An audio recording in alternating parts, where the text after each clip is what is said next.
Roommate's girlfriend tried getting me evicted. I got her dumped. By user Shadow666. This is an old one, but still entertaining. 7 years ago, I moved into a 4-bedroom house with 3 of my friends. I was the only woman among 3 dudes. One of the roommates was the owner's son. We were all friends in college, and honestly, it was the best 2 years ever living situation-wise. We all had different work schedules. And because I worked the earliest, 6 a.m., I had the only downstairs bedroom. My friend, let's call him Jay, who worked night shift and got home at 4:30 a.m. had the room above me so that we didn't wake each other coming home. During the week, Jay and I would eat breakfast together before he went to bed and I went to work. We had a jar in the kitchen. We all would throw spare cash in, like $5, $10 at a time each. That was for common groceries like milk, eggs, basic bread, and occasional house meals and beer, because we were in our early to mid-20s. The rule was always that if you used the last of the common use stuff, you'd take from the jar to cover the cost and grab it from the store ASAP. When we grabbed pizza or I'd make a meal for everyone, we used the same fund. This all is very important. About 5 months into the living situation, Jay met Karen and started dating her. He brought her to one of our game nights to introduce her to us to get a feel for how she'd mesh with us. And all was fine when she thought I was only the girlfriend of another roommate. Because we were playing in the dining room right by my room, Karen saw me go in that room to grab a sweater early in the night. Then she saw my roommate, the one she assumed I was dating, go upstairs to grab his phone charger. The entire vibe changed, and she started to ask me who I was dating. She was floored when my roommates confirmed I lived there. I had my own room, and I wasn't dating any of them. And she saved face, said she was just surprised I'd want to live with 3 men, and we moved on.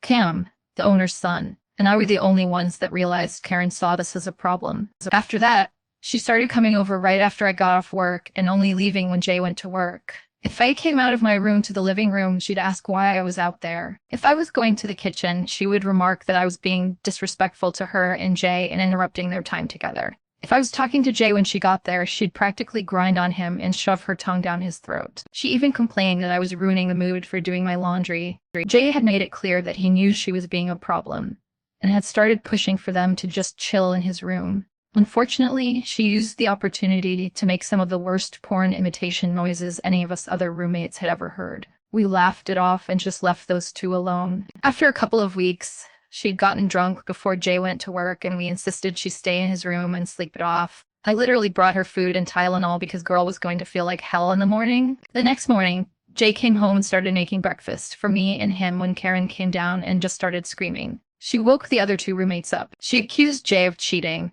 accused me of having relations with all the guys, then made the dumbest statement possible. She demanded I pay Jay back for the food he was wasting on me. Cam literally grabbed a $5 from the jar and slapped it in Jay's hand. Cam and I had a come to Jesus talk with Jay. We both told him if she couldn't deal with me living there, then she could no longer come over. Jay asked for a week to figure things out, trying to claim she was just caught by surprise when she saw him making me breakfast and not thinking clearly. We gave him a week. In that week, mysteriously the grocery jar was getting raided. We all noticed and talked about it. We noticed my clean dishes were appearing, still clean, in the sink. Little things were disappearing from common rooms and weirdly appearing in my room. Karen was being sweet. She was not exactly covert. Cam and I knew she was sowing chaos, but being curious where this was headed. We just watched. After a week, Cam gets a call from his mom asking if I had been going through something lately. Apparently a concerned party had sent her picture after picture and story upon story about how I was trashing the house and stealing. Karen expected this to get me in trouble. Lucky for me, my landlord was actually worried I was not doing okay and wanted Cam to help me get through it. Cam told me, and I started planning my petty revenge. First thing I did was eliminate the grocery jar. I split up what was in it evenly between the 4 of us and told them that because of the raided stash, I felt it needed to go away. Karen didn't like this, but when asked why, she claimed it was rude for me to make a unilateral decision. Cam backed me. Battle won. Then I started hanging with Cam in the living room every day. She complained. But Jay told her it's our house, and we can do as we please. When she would go to the kitchen, one of always asked what she was doing in our fridge. She stopped going in our fridge after 2 days. The weekend was here, and we knew Jay had an extra overnight shift, and Karen was planning to stay in his room so they could hang out the next day. Cue my biggest petty move ever. Just a little information. Cam and I met in college where we both studied theater, specifically acting. That Friday, we hung out in his room right next to Karen's. We made a bit of a show when Jay left and acted like he could not know that Cam and I were hanging out alone in his room. This caught Karen's attention. We started shaking the bed. Two nerdy people hip thrusting the end of the bed to give the illusion the spicy thing was going down is quite awkward but oh so entertaining. Within minutes, we got a text from Jay asking what we were doing. Cam replied, playing video games. After 10 minutes, we stopped the bed shaking and actually did play video games. On mute. When Jay demanded a FaceTime session, he saw exactly what he needed to see. Me beating Cam in Mario Party. We cycled through this for a few hours. After a while, we decided to put the finishing touches on. We made a big deal about me needing to go to my room before Jay got home, and Karen took the bait. We could see the little bit of light being cut off in the slightly open door by her watching. Cam and I stage kissed, and I headed to the living room. Jay came in 10 minutes later to find me watching a movie. Normal for me, and asked what was up. I told him I'd been out playing video games all night with Cam. He tells me Karen claimed we were doing the nasty, and I told him we didn't. He goes to bed. The next day, Jay calls a house meeting without Karen. He tells us she's making claims of us having a relationship and hiding it from him. We say she's full of it. We tell him about the frame job she tried to pull, how she went to Cam's mom to get me in trouble. Jay asks our other roommate if he heard anything from the bedroom.